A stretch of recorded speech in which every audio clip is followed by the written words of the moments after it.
40 chess. Yeah. 40 chess. 40 chess. Let's get it. Yo, is that T-Dog? 40 chess. 40 chess. Hey. 40 chess. This a trade show. Patreon where the trades go. Tap in and watch. That's what you came for. Ain't gotta say my name. They know my name, bro. What's good, man? We got McNutted in ATM. Always start off the show with a trade from them. You should always make sure that your trade is in. Patreon, why not be a Patreon? Know you wish you could spend every day with them. Tap in and say what you gon' say with them. South Harmon can fill up a stadium. Next time you log in, make sure that you bring a friend. We about to kick off, let the day begin. Go follow the socials. 40 Chess FF is posted. If your trade is an F, you get roasted. Go like and subscribe for the crew. Apple, Spotify, and the YouTube. You know Cooper got the warp too. Let us give you a walkthrough. 40 Chess. This is 40 Chess.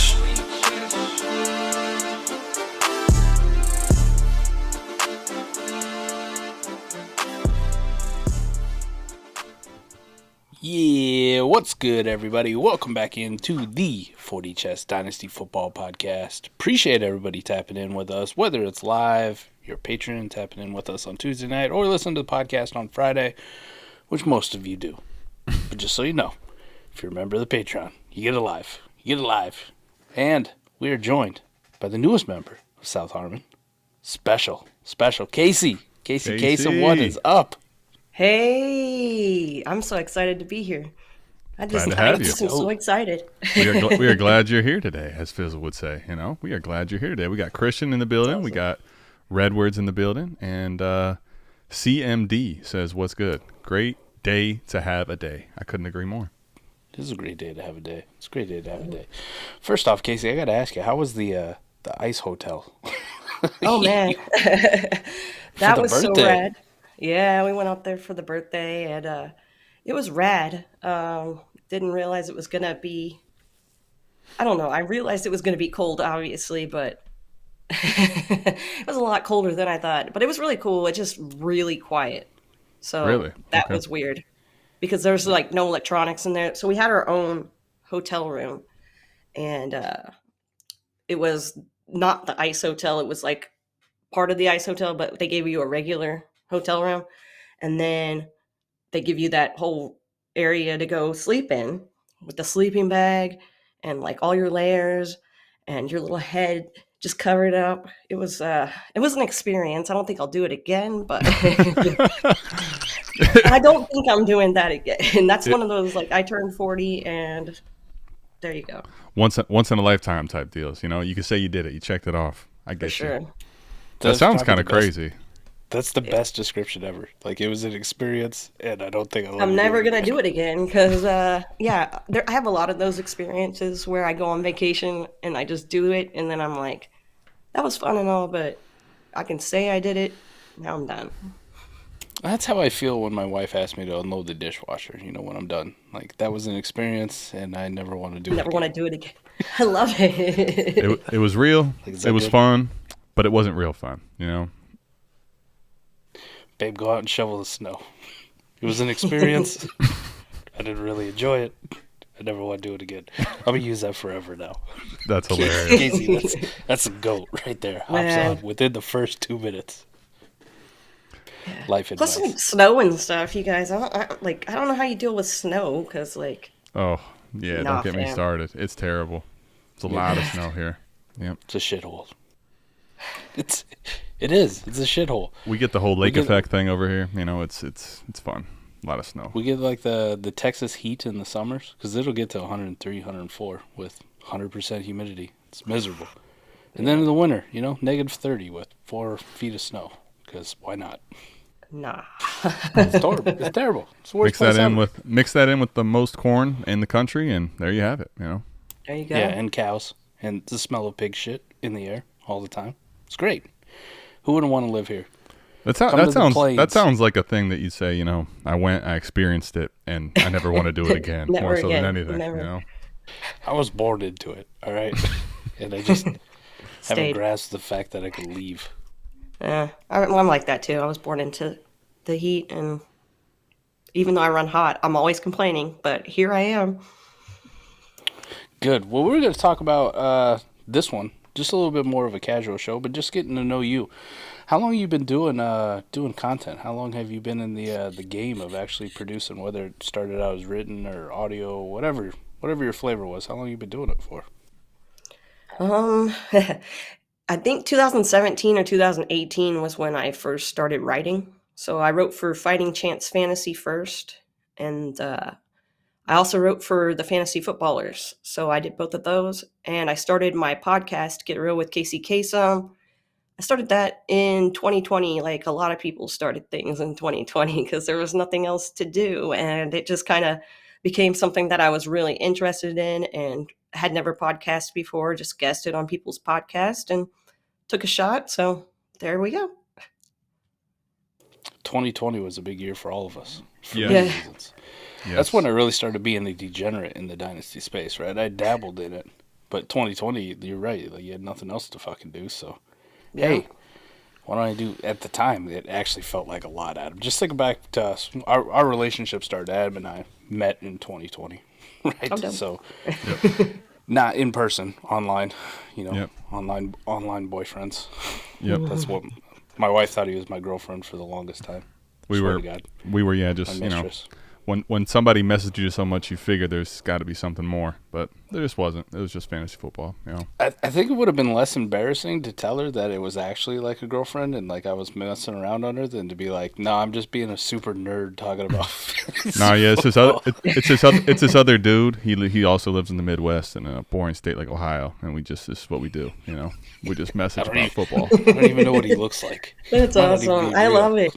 Yeah, I love Could be that. a catfish. But yeah, back in the day in 2020, doing 3 or 4 leagues felt like a lot, and I think I do like 3 or 4 startups a month at this point. That's where the addiction has gone, unfortunately.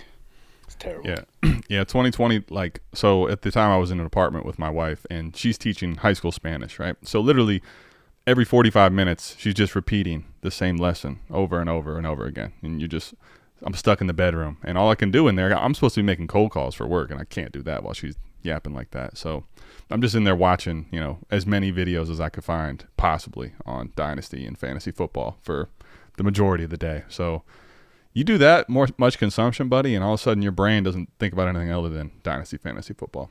That's where it started, and that's where it ended for me. Here I am now, 2024. That's nuts. Casey, how'd you get into Dynasty of all things? Like, how did that start for you? What brought you into that? Well, I was really scared to start Dynasty. Like going from redraft to Dynasty, I know a lot of people are kind of, oh man, and that was me. I didn't want to actually do it, and a bunch of my friends were like, "Come on, you have to. I've been asked so many times, and I was just finally like, if there's a league that I can be in with people that aren't sharks, so if I can be in with like, I don't know, people that have never done it before, and so a league got created. John Moser and John Bosch, they started a league for just beginners, never played before.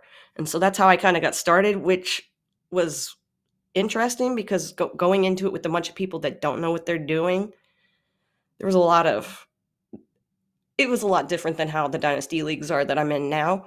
But it was a great first experience into it, and kind of just kept going from there. And now, yeah. So I got to ask you then, so you went into something that was already predetermined a little bit for, here we're going to help out new people, and we're going to put a lot of new people together so they're on a level playing field. Do you think now, like where we're at with the Dynasty community, I mean, there's tons of information out there. This podcast, we're always talking about analytics, even though Adam and I aren't analytics guys, but we follow people who are. Right. Warp, that kind of stuff, trade strategies, just what a lot of people, it's such a weird thing to say, like game theory. I get it, it's kind of the tag, but like if somebody asked me what I do in Dynasty, I wouldn't fucking say game theory, okay? No offense to anybody who wants to call it game theory. It just, no. It's just not for me. But now kind of where we're at in the Dynasty space, as it's becoming a shit ton more popular, a lot of that is probably thanks to Sleeper and just the ease of use and their platform, and it's on your fucking phone like TikTok at this point. Would you say like it would be easier for somebody who's looking to get into Dynasty to kind of go into a beginner league, or, I'm also one of those people who's, my fucking dad would throw me in the pool when I was 3 and like, sink or swim, motherfucker. Here you go. Like you're gonna drown or you're gonna swim. Like which would be a better for a new Dynasty player? Because the big thing is I just want more people to come in and play Dynasty football, right? That's more leagues, more opportunities, more views, the whole thing. Like it's good for everybody. It really is. And, starting it, just going into it, playing with a bunch of people that didn't know what they were doing. And I mean, it was good. But I think if I would have gone back, I probably would have just joined a league with a bunch of my friends. And they all know Dynasty. And I don't think they'd screw me over intentionally. But they did. No, I was kidding. But, yeah, I'd probably just... If I was looking to start brand new, never played Dynasty before, I'd probably try to find a group of people that I trusted and people that I wanted to be in a league with, that I could, kind of shit talk and go back and forth and respond about trades and actually pay attention to that kind of stuff. So that's what I would do. But I can see why I wanted to do going into a beginner league, because you might as well at least try, and everybody else in there is going to fail too. If you fail, then somebody else is going to fail too. We're all out here just learning, right? But yeah, getting in a league with people that you can banter with and actually go back and forth and try to work on a trade, that was like, once that clicked, I was like, okay, I see what I need to be in. Yeah, that makes a lot of sense. I honestly think like kind of listening to you tell me that story and thinking about it for myself, how like I started and where I'm at now. Like I think almost building communities, right? Like we have a community of people, and you have people that get to know each other through the game, and that's kind of their common ground. And then you can say, all right, well, I like a lot of these people, or even though I don't like everybody. I mean, we all know who they are, here in our shit community that we don't necessarily love. just playing. But like, everybody's not best friends with everybody, right? They kind of have your little cliques and stuff. But if most of the people you're comfortable with are in the league, and then you get into it and you're on the level playing field that way, I think that's something, at least for us here, that we've done, and that's netted good results. But I think that if you're in a league with people like you're talking about, where there's familiarity and it feels like you're a part of something together, it's not like getting in a league with a bunch of random people that, whether they're trying to screw you over or not, I mean, why wouldn't they? I mean, I don't know you from anybody else. Yeah, I'm about to get over on you. So I think having that common ground of a community or your friends or stuff like that is a really good way to look at it. I like that idea too. Like, especially if you can just get a couple people that you trust to be in. Like, it doesn't have to be a whole league full. Sometimes it's hard to find, 11 other friends. Shit, we got people who ask us 8-team leagues all the time. Good on you. Love your 8-team leagues. Not fucking for me, ever. ever. But I understand. But if you could just find one or two, it's always good to have somebody just to bounce some ideas off of. Yes. I didn't have that when I came in. Like, I didn't know anybody, so I just dove into a league. And some mistakes were made. Trading away Austin Eckler for a fucking 3rd-round pick was like, oh, well, this seems decent at the time. No, it was horrible. And if I had a friend, they would have been like, what are you doing, you fucking idiot? Don't do that, you dumbass. And then you get flamed in the chat, the whole thing, and it's like, oh, now everything thinks I'm terrible at this. But it also kind of drives you to, like, when you fail at something, just in life in general, like when you fail at something, I know it's depressing, you get down on yourself, but at least for me, it also makes me go like, fuck, I don't want to feel this way again. Like, how do I get better at it? Like, and then you go and you start searching at something else to do. So I really think for people, like, you could definitely do like a beginner league if you can find it. There's not a whole lot of them out there. Definitely something I think Adam and I, we got to get better at too, just with the community. Like, I don't even need to play in it. Like, I'll just commish the thing. Make sure everything stays hunky-dory, like Lord of the Flies shit. We need a governor. That's about it. And then bring people in who haven't played Dynasty. Let them experience it, And if you got questions, we have a community. Come ask us. Like, be like, no, don't do that. That's terrible. This guy's trying to get over on you. Like, he's been listening to so-and-so. They told him to do this. Don't do that. No, that's bad for you. So that kind of thing. But even if you can't find something like that, if you can find 1 or 2 friends just to get in the league with, have that kind of ally in there and like, hey, Steve, what do you think of this trade? Bob over here sent it to me. No, Bob's an asshole. Bob's getting one over on you, all right? This dude's about to retire. You don't want him. I think that's probably the general direction the Dynasty community probably should take. And it's an interesting one because I used to be, who the fuck am I kidding? I'm still kind of that guy. Like, I'm a troll at heart, okay? Yeah, I love to stir the pot. Love to get into fucking beefs and Twitter beefs and stuff. I've relaxed over the last few years, but, that part of me is still there. Still that wild dog. But the Dynasty community as a whole, like, most of these random leagues you get in, like, everybody knows everything, right? Doesn't it feel like everybody's a fucking expert? Everybody wants to grade your trade the minute it goes through. Right? The best part about this community is a bunch of know-it-alls, Yeah, a bunch of know-it-alls. Everybody knows everything around here. That's my favorite part. I was explaining to somebody who doesn't really quite understand the concept of the whole community, and I was like, put it like this. It's a bunch of know-it-alls that come in and ask on Sunday, who should I start and who should I not start? It's a constant back and forth between I know everything to I need someone to hold my hand. That's kind of what we're dealing with, I remember being that. If you've been around toddlers, it's the same thing, right? They're dynasty toddlers. Okay, yeah. Nice. I like this. They're dynasty fucking toddlers. Like, they will fuck themselves up hard and get hurt and then cry to you to help them, even though you told them not to do it.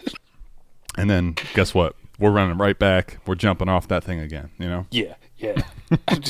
We just did this. Jesus Christ. Yes.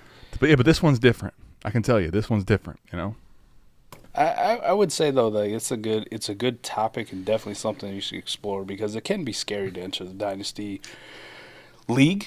It's even scarier to enter the Dynasty Twitter space, the Wild West of Foxville, which is nuts because, for Jesus Christ, for 51 weekends out of the year, we're like a bunch of fucking savages going after each other. But one goddamn weekend in August, everybody's normal human being. Everybody's like, oh, yeah, come here, bestie. The Expo's fantastic for that. Like, people I've met at the Expo and had great conversations with, I'm like, Jesus, I thought you fucking hated me based on our Twitter interactions. Yes. But you don't understand tone through text. I was just about to say, can't man. convey that. That's one of the biggest things is it's easy to misconstrue someone's message via text. Always is. It's too easy to do that. So I think, a lot of people say, all right, come see me face to face. I'm not in that way, but like you see someone face to face, a lot of times there's a lot less bickering, a lot less to be misconstrued. And let's call it what it is, man. It's growing every year, but there's only so many, whatever you want to call them, degenerates, sickos that like, we have this much of a common ground from a space like Dynasty fantasy football in general. So when you start from that type of a place with someone else, typically there's going to be a lot in common, and it's going to get rid of a lot of the hate, I think. Not saying that everybody is that way in the space, but way more often than not, I've found that people are awesome in the space. So I got to ask you then, Kacey, too. So you've been doing Dynasty now. You're into it. You like it. Yeah. Do you have like an overarching like strategy, or is there anything like you stick to that you really like to do? Like for Adam and I, we talked about this a little bit today on the trade show. I don't want to say player agnostic because it ain't necessarily true, but we have guys that we like a little bit more than other guys. They tug on your heartstrings, or they're a fucking favorite of yours in college or whatever. But generally, though, I don't tie myself to any player. Like I'll help you pack your shit and get off my team, figuratively. Like I feel like I'm the owner, like I'm actually firing your ass or trading you away. But yeah, get the fuck out of here. It's like a crazy episode of Hard Knocks. You got him coming in the office. All right, it's time to go, man. I would watch that. That would be awesome, wouldn't it? I mean, how badass would it be if I could get Justin Herbert on a stream to let him know I traded his fucking ass on hey, my buddy. team? Get your shit, get the fuck out. Hey, Justin, I'm just going to let you know, I put out a video today. You're officially on the block in all my fucking leagues, buddy. As I call up Jordan Love to tell him that, hey, all right, I'm trying to get you. All right. But I try to be player agnostic to the most sense, but a lot of people aren't. A lot of people just like to play with their favorites.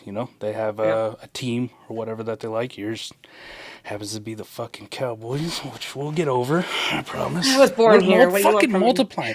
Half the goddamn South Harmon team is Cowboys fans. You know this, Adam? Like, this is Mike, I mean, ridiculous at this point. Well, what I've noticed is Mike has an affinity for bringing on Cowboys people because this is every time we're in an interview, it's like, this person's wearing a cowboy hat. I think he kind of likes it in a sick way. You know what I mean? Yeah, one of those people. Okay. Yeah. Just to let you know. I mean, I have no problem, by the way. I don't really have a dog in the fight. I'm a Browns fan. I'm way, way back on the, nobody gives a fuck land. But Mike, I think, kind of likes he likes to be surrounded by the enemy. Keep your friends close and your enemies closer, they say, When I bring Nebraska Husker fans on, then I've really gone to the dark side of just hating myself. Well, those are a lot harder to find than Cowboys fans. Let's call it what it is, Back on topic, Cowboys fandom aside, how do you really like to play Dynasty? Like, do you have an overarching strategy? Do you just really like getting players you like? Do you have a gut feel? It's kind of a mix of all. I know that's kind of a cop-out answer. I wish I was like good at Dynasty. No, I'm just kidding. I'm good at Dynasty, but there's a lot of rebuilding happening, and I do kind of hold on to guys that are aging a little too long. And I know that's one of my big things is I got guys that are taking up space on my rosters that I'm just need to bite the bullet on.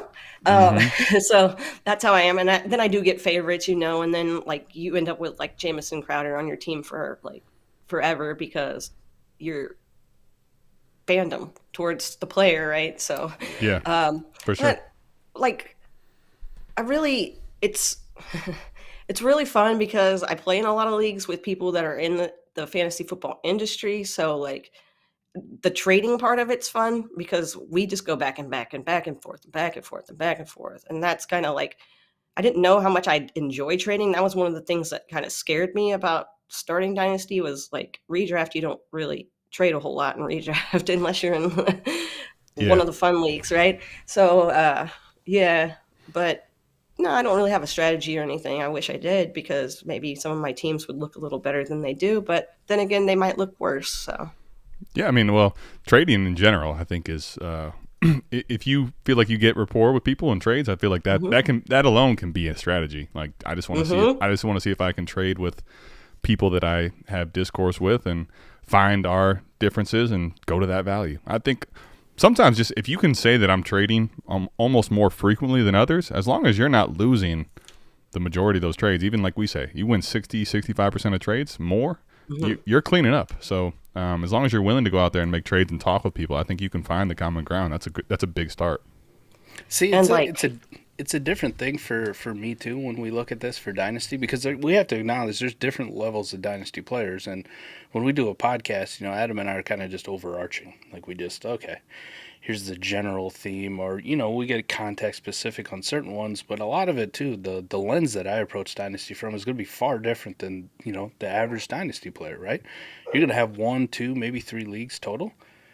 I'm at 40, okay, and like Adam does a fantastic job. This is where we're a lot alike, but we differ in how we do it, right? He is very good at knowing leagues and knowing individuals and getting a feel for what people want, right? Kind of the psychology of Dynasty. He will carry on a conversation with somebody in DMs, the whole trading thing, like what do you want? What do I want? I could do this, I could do that. And I've been very vocal, like that shit pisses me the fuck off. Like I don't need a fucking explanation on why you declined my trade, all right? I'm in 40 leagues. Either we're fucking or we're not fucking, okay? Either tell me no and I'll move on. I'll go ask somebody else, or we're gonna do it, okay? That's it. I don't want your sob story, Yes, but I actually get visibly mad when I think it might be unhealthy at some point where I'm going, hey, this is ridiculous, right? I'll get a notification and I just, how you could scroll down on your notifications on your phone and start to read the start of the message. And I'm like, I don't fucking care, Bob. I don't fucking care about why you declined my fucking trade. It's true. I've seen him get mad. I've seen him get mad on the show. I think it's about me, but he's making a trade on the side. It's happened a couple times. Well, my thing with all of that is there's certain people that I will communicate with that I know like we have that rapport, and then there's certain people that like do try to like explain every single thing to you, like or why this is a good trade in your favor. Like I don't need you to try to tell me why this is a good trade in my favor. We're competing against each other. So like, what is that all about? I don't know. And then it just rubs me the wrong way when that happens because it's so far and few between. But when it does happen, I'm like, I'm never going to trade with you again. I mean, I probably will, but at that time, I'm like, Jesus. It's going to feel like it's an eternity from now. Yeah, I'm with you. I think for all three of us, we pretty much agree, like, the expert, in the DMs, the one sending you the screenshots and telling you why this is a good trade for you, that's a pretty good way to get on my shit list. I call it that, the shit list. I'm good. I don't need you to tell me. I have a bunch of resources at my disposal too. I can figure out if it's shitty or not. I think I used to, like, I've realized too, that's not a good way just by playing more leagues. Like, sometimes I think when you start, you don't realize shit like that. Like, you might think, oh, well, maybe I can help this person who doesn't know anything. But most times people are going to, like, read that like, man, this dude is trying to explain to me how to play and, like, how I should value my team. It's probably not a good way to do trading. So sometimes you end up learning by going through it and experiencing the other side, like, yeah, I don't want to be treated like a toddler. I don't need someone, telling me how I should be valuing my team. I can figure that part out on my own. Just send me an offer and we'll go from there. All right, I got to ask you then too. We're definitely slanted here to one side or the other, but if I had to tell you, what's your favorite part of Dynasty outside of trading? Do you like waivers? Do you like setting lineups? Do you like? What do I like? Yeah. Wow, outside of trading, let's see. Probably. Well, I would like my dogs to stop barking, but what I That's do all like right. for real is I do like the waivers. Now, it's like being in a certain mood. I like the waivers, and sometimes I get like on this really high. Like I just got Jake Ferguson or whoever. That was just a name I pulled out of my hat because of Cowboys, but whatever. But yeah, that's fun for me. And just trying to like ruin other people's seasons, that's also fun for me. So Oh yes. if I can do that, then Absolutely. then I'm good. That's one of the best parts about waivers, I think, too. Like, you see, all right, well, I'm looking across and I see some super flex, vacancies. Well, guess what? This Browning share that's on the block, now on this waiver wire run, he's not going to those teams. And if he is, he's going to be extreme overpay. And you kind of see that. You win that one. All right. And I still got a little bit of money left over.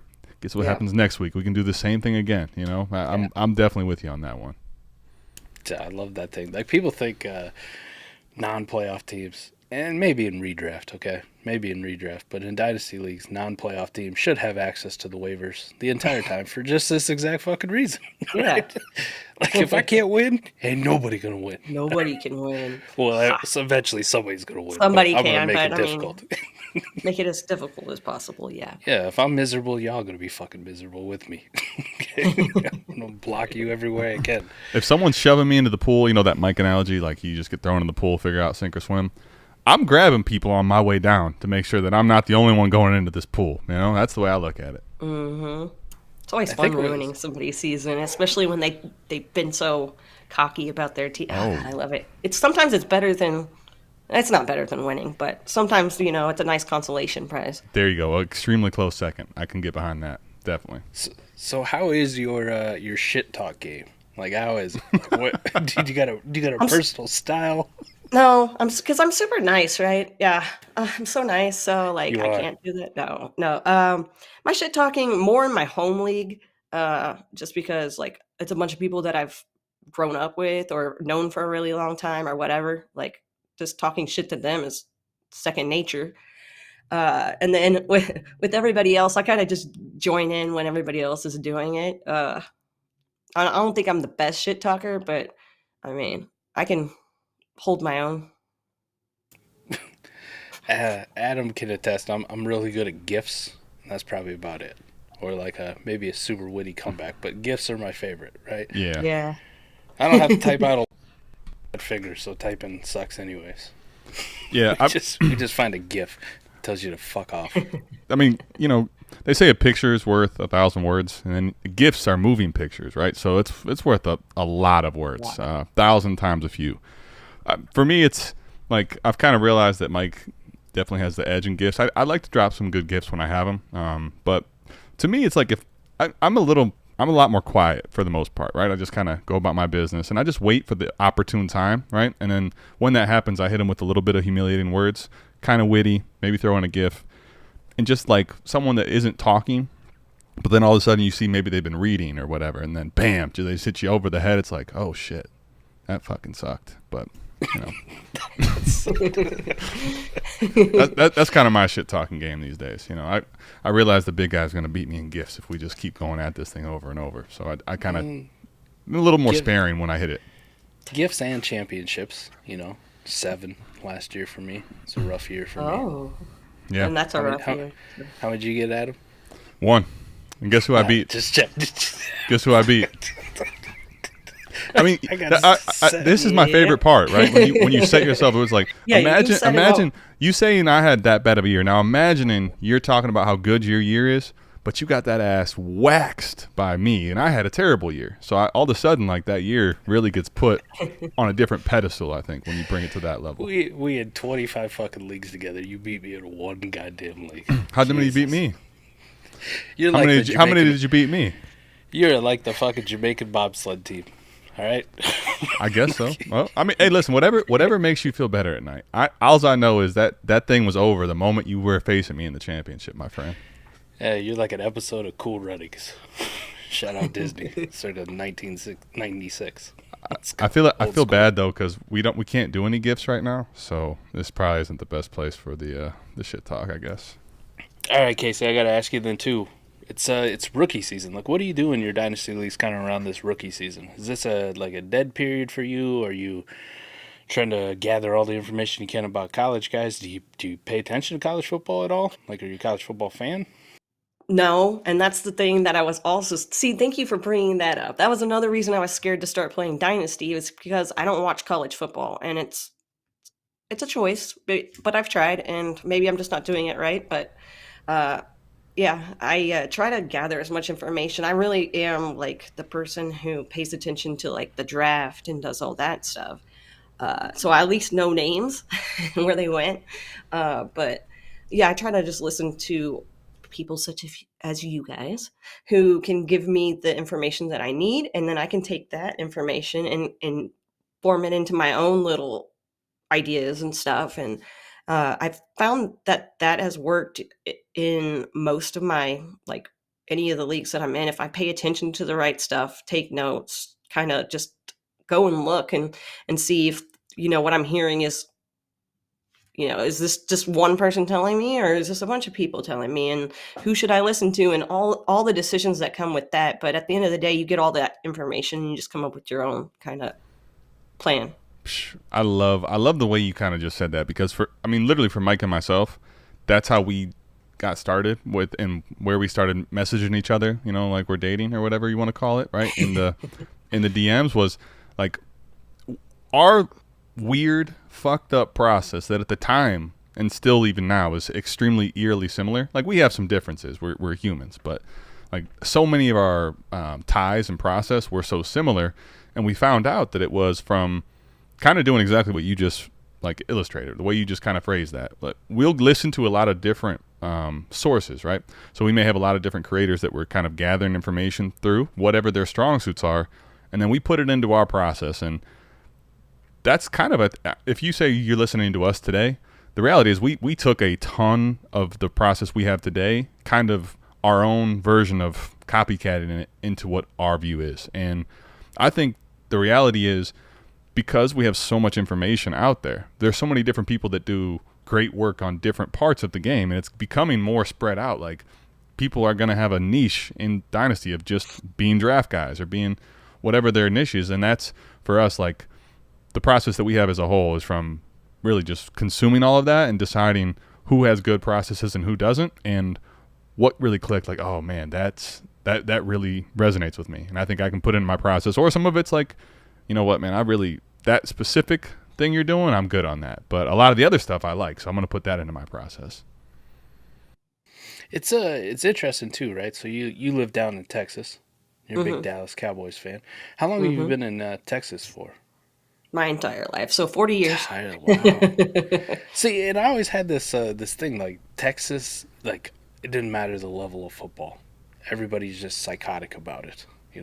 You got high school stadiums that are like mausoleums. Oh yeah, ours is really big over here. Yeah, it's crazy. It was it is small kinda when I shocking. was going to high school. It is kind of shocking though to hear like you're into football, but like college football never really became a thing for you. Like Texas A&M, Texas, Texas Tech, No, I guess if you're and I always really psychopath. Oh wow, I choked. Yeah, that's funny. Yeah, I don't know. I guess maybe it's just like a product of my environment, and like my parents weren't into college football; they were more into like watching the NBA and watching the NFL. So that's what I did, and then kind of carried that into my adulthood, and then tried to watch. But by then, I was like, I don't know, like I only have so many hours in the day, and so if it's not for me, it's not for me. But obviously, those guys have to, if they decide they want to go into the NFL and they get to play in the NFL, then it's kind of important to at least know what they were doing in college. So that's where I have to kind of For pay sure. attention to everybody. It's definitely a different game between the two. I used to have season tickets for the Iowa Hawkeyes, so I used to go all the time. And I would just say just the general atmosphere of being at a college stadium for a college football game and being at an NFL stadium, completely different realms, right? Yeah. Most college stadiums, it's old shitty-ass bleacher seats that are uncomfortable, so you just stand the entire game. NFL, you do some standing, right? But they got nice comfortable form-fitting seats, and they got all the amenities you can want, and alcohol. It costs $1 billion, but that's another story. It's more of an experience, right? When you go to a college football game, like a big time college football game, it's the atmosphere. It's almost like the air fucking smells different. Like it smells different on college football Saturdays. I don't know why. It's just a weird thing. And you got the marching bands and the drums playing and the cheer squad and the dance squad and everybody's going. It's ridiculous and it's electric, and like the stadium comes alive. And I think for me, going to a college football game at a young age and playing college football was like, that's where it kind of gets ingrained in you, and you're like, fuck, this is just different, right? Like the NFL has always been a passion of mine. I grew up playing Tecmo Bowl and Madden, and I didn't really give a fuck about college when I was a kid. Right? Who cares about college football? My parents weren't sports fans at all, but once you got a little bit older and I was like a young adult, I'm going, wow, this is fucking weird. Like this, you can really get into a college game. NFL, I get into it, but it's at home and I yell at a TV and my wife thinks I'm a psychopath. She's not alone, but that's neither here nor there. Oh, that's true. Okay. Shots fired again. Oh man, he's got them coming. No. So you live in Texas. You said you Yeah. did like the NBA. Does that mean you're a Mavs fan? Yeah, Mavs fan. Let's go. Fizzles in Let's heaven. go. Yeah. My mom and dad were like huge Mavericks fans when I was growing up. We went to Reunion Arena all the time. Like that was my hangout. That was my spot. And so like just having that connection with my mom passed when I was 22, and so she was a huge Mavericks fan, and when they won in 2011, oh my gosh, that was like the most amazing thing that has ever happened, because like I was shaking. It was great. And just Dirk and Luca and just having these guys like so yeah, I'm probably not as big of a fan as I was growing up, but that's because I guess the NFL has just become so, in fantasy football, it's just become so focused. I'm so focused on that Yeah, makes sense. there's the time thing. Yeah, you got it's prioritizing, right? This is taking over the main thing for you. I get that. Especially if you're a dynasty player. Like I do kind of envy the redraft players. They are missing out on dynasty, so I'll say Yeah. that. I'll play a redraft. It's a home league, but that's about it. And Yeah. the rest of the redraft is just going to be underdog best balls because I want a shot at $3 million. That's the only fucking reason I play those. But if you're a dynasty fan, like it has become a year-round thing, and the NFL has done a fabulous job of making sure you're engaged year-round. I mean, you think about it, we got the combine coming up, and if you're a dynasty, like you're fucking, how fast is this guy in shorts gonna run? Oh shit, do you see how high he jumped? Yeah. Like this guy looks amazing. Look at this Adonis. And then you go to the NFL draft and you have that. And then they do a good job of putting out reports. And we got Twitter and everything else about OTAs and how rookie mini camps are going. And then before you know it, preseason's here. And it's like football's back again. And then you're enthralled with that all the way up through February again. And you start the whole fucking cycle all over again. So I do like the NBA. But being a Dynasty content creator, playing as much Dynasty, that's where most of my focus is going right now. So it's like, I'll catch a game here and there. I'll catch All-Star Saturday night to watch 3-point contest and that fucking abomination of a dunk contest that they had this week. R.I.P. Jaylen Brown. I expected more. That was terrible. Yeah, the dunk contest just isn't what it once was. It's No, it's not. Yeah, Raptor 15-23. If you know, you know. The old Vince one will never be the same, man. It was the best days. But I will say, man, to that point, like it's interesting because the more and more I get into Dynasty and like creating content, playing in leagues, wanting to do more consumption of everything, it kind of like right now, Mike, for me, this used to be like college basketball degenerate time, where I'm basically gearing up full force for the March Madness tournament. And I used to basically know Mike, to the point where it's like fantasy, it's like to the degenerate level that we're on. We're watching film on these guys that are way down the line, maybe 4th round picks in our drafts if things hit right in their draft capital. I'm watching games that are extremely far down the line, like small Division I schools, wanting to know everything I can about who's going to get in the tournament. Who, if they make the tournament, is going to be someone that you could see as a sleeper. I don't have the time to like watch nearly enough basketball to be that much into the college tournament. Now, I'll watch the tournament, but I'm not going to have as much inside information or watch as much of the, small schools and have a pulse on who is going to be my call as an upset or not. I mean, they don't even have to really end up winning. It could be someone that I'm calling as an upset that's loses, but I had that call because I feel attached. You know what I mean? Kind of like in this level in Dynasty, we start getting attachment to players and draft picks. That's what makes it so fun, is that level of attachment. Mm-hmm. I couldn't even tell you right now, Adam, and I used to be a diehard college basketball fan as well, but I couldn't tell you who's number one in the polls right now, like who's the number one team in the country. I think it might be UConn, maybe Houston or something. I saw them up there at one point. But Houston's top 4, I think. I got no fucking clue. All right, and honestly, I'm an Iowa Hawkeyes fan. Our basketball team is decent, but I've watched probably 3 times as many women's Iowa basketball games this year because of Caitlin Clark than I have the men. I think I've only watched maybe 3 men's games all year, and I've watched at least 6 or 7 fucking Caitlin Clark games. Because by the way, UConn is one, but they're getting thrashed right now. They're down 20 at Creighton, so we might have a little switching up. R.I.P. UConn number 1. Yeah. I did see something like UConn or the field for the tournament, and the answer is always the field. The answer is the field, no matter who you get. It's just the field. Take the field. Take the field. It's like Dynasty in a way. You start to learn to be player agnostic. I learned to be team agnostic. But neither here nor there.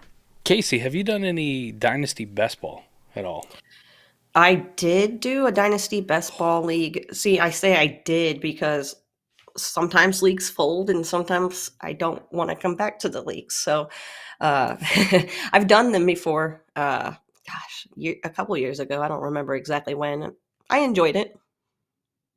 That's sad. We're big fans around here just because I hate setting fucking lineups, right? And if you do, that is because then I forget to set my lineups because, like you said, there's so many different sites and apps and everything else. I just want everything on one. I just want everything to just please quit. I deleted ESPN. Why are you making me re-download it? I don't want to. I want it all in one spot. I'm with you on this one. Last year I was in multiple, and I'm pretty much to the point.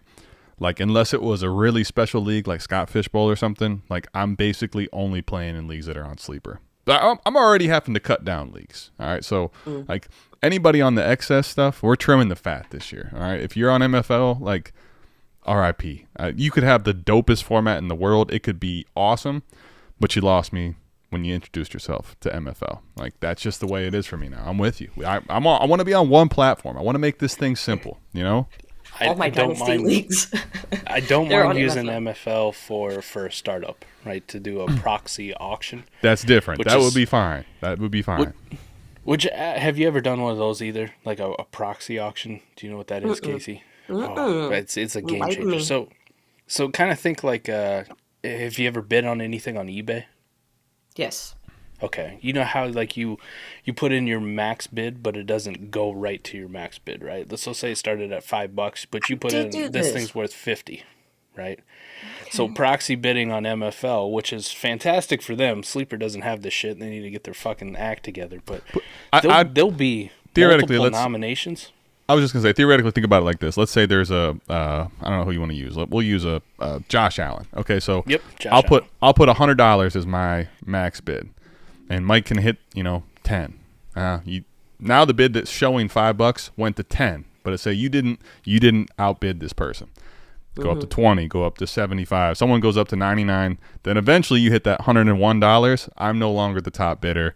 Mike takes over as the now current top bidder owner of Josh Allen, and it would reset the time again once that does. I did play in a league like that one year. John Bosch had a league that I was in.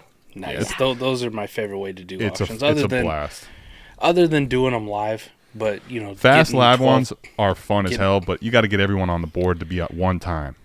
Yeah, getting 12 people from across the country, on a weekend or Saturday when you're supposed to be spending time with your family, significant other, kids. Sounds like the dream. I'll never forget the one. We did the one time. I guess this would have been the shit auction redux. I had just gotten done golfing, kind of rushing to it. That was the last one I can remember where it all worked out and everybody had it.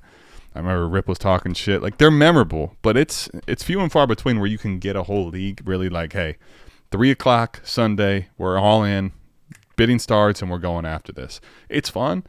It makes you think a lot more on your feet, right? When you're doing the slow auction, I would say you got 24 hours. You can sit there and think and go through the like mentally. All right, does this make sense? Does it not? Do I want to do this? You kind of get into this like impulse buying. Like that's really what the live auction's all about. Like, okay, $15, 20, 22.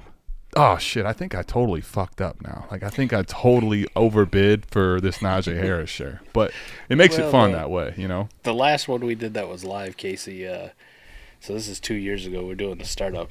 I got Amari Cooper for $1 because we had like a funny moment in the Discord chat, like the voice channel. Painful. We were laughing so hard about like T-Rock being drunk or like falling asleep or whatever during it because he had his camera on. And, the 30-second bid on Amari Cooper comes up. I nominate him for $1 and everybody's laughing their ass off, not paying attention. All of a sudden the timer goes and I'm like, I got Amari Cooper for $1 out of $1,000 budget. You guys are all fucking idiots. I don't think it's worked though. I think in 2 years I haven't ever won that league, so it never really like came to fruition, Adam. Yeah, it was a dope. It was a dope bid, but yeah, it didn't help you win. I got gifted a free player. Didn't fucking matter. Yep. Still can't win that league. Yeah, I'm with you. I mean, but I like the. I think the proxy though was really cool. I wish that's the only thing that Sleeper doesn't have. I'd say that if they had that, there'd be no reason to leave Sleeper's format. Period. But at the end of the day, if you want fantasy football. Well, I'm with Casey here. We're talking as if it wasn't college, I will get there though. Maybe you guys will get me there someday. So. Hey, we'll get you there. Believe me, Mike's pretty stubborn. You'll find about him. He'll get you there. But I will say, like, I'm with you 100% on the platform thing.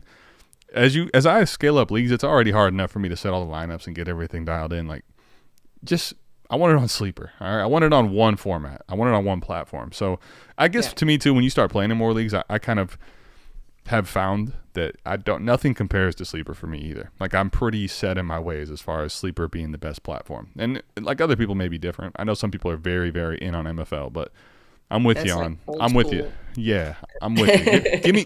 Give me one. Let me have one place to house all my leagues. That's what I want. Well, the MFL thing, I always felt like when I was done, I could go play Oregon Trail. You know what I mean? Like back in, we were in second grade. They kind of on that same like browser and style, and you're like, do I gotta type in like CD space prompt / Oregon Trail. Where do I go to? I mean, got this. If your big thing is that it's better, like you have a sexy website on like desktop and your mobile's not as good. It's 2024, my friends. Like it's time to start living it now. Your game up. Yeah, time to start living it now. A lot of people just access stuff from their mobile nowadays. Like a lot of people are on the go. We're big fans of Best Ball League for Dynasty. We still do waivers and trades and the whole thing, so it's not like an underdog best ball where, I was listening to your Get Real podcast today with my girl Tracy. Yeah. I had her. She was the first ever guest I had on the Spotlight series right after the Expo. So she's awesome. Cool. But I was listening to it. She was like, I don't like best ball because after the season starts, you don't do anything. Dynasty best ball, if you do it right, you leave waivers and trades and everything just runs like normal. You just don't set your fucking lineup on Sundays, okay? Which is great for me. Because I'm so busy on Sundays, I forget, like you said, shit's on multiple platforms, you're in so many leagues, and the worst feeling is not only because you're fucking yourself, your own team over, but like you're like, oh man, like I was already out of it anyways, and now the top team's getting a free win, even though I don't want this fucking guy to win. Like, I want my buddy to win. Dynasty Best Ball is our favorite way to play it. It is, for sure. It's a different game. There's a lot of differences between the two, but I am more than okay with it if I don't have to set a fucking lineup every goddamn week. Yeah, I mean, like I like having a few of my lineup leagues that are still around, right? Like I like having a handful of them, but I'm content there. Like now, anytime I'm doing new leagues, like again, it's kind of like the sleeper thing. What's the settings? Is it if it's best ball? Yeah. I'm game, but I'm not doing too many new lineup leagues anymore. I just until I shed down some leagues and get to a number I'm more comfortable with.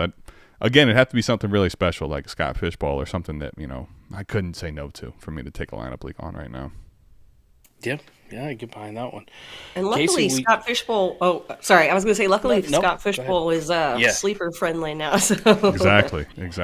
He went over there 2 years ago now. Convinced him. Yeah, yes. Got him off of the MFL, man. We're in. Way to go, sleeper. Way to go, Scott Fish. Way to go, Ryan McDowell. Let's go, everybody. Yep. We're getting everybody on the same page, man. Let's go. Now, we just got to get sleeper to give me my fucking campus camp leagues like I want. Now, if so we I can can only stop playing on fan tracks. No offense, fan tracks. I appreciate you being the only one out there. Now, if we could only get sleeper to stop being so short-sighted. Yes, short-sighted. Well put.